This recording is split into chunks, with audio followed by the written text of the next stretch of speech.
You are going to be working around the steering wheel airbag. Before you begin, disconnect the negative terminal, red arrow, and then the positive terminal, yellow arrow. Then wait at least 15 minutes for the residual energy in the vehicle to dissipate before you begin the next steps. There is a single hole under the center of the steering wheel. Insert a 4mm Allen key and press up firmly, red arrow. You're going to have to press quite hard to release the airbag, so be prepared.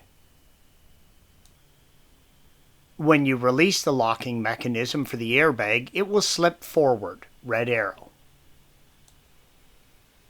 Slide the airbag out of the wheel.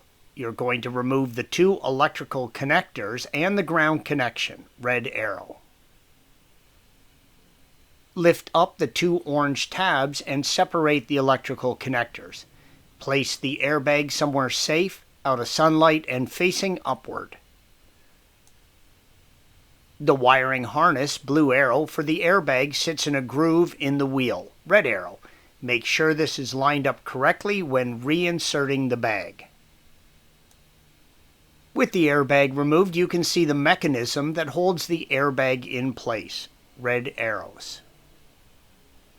Depending on how your wheel is optioned, disconnect the wiring harnesses, red and blue arrows depending on your options.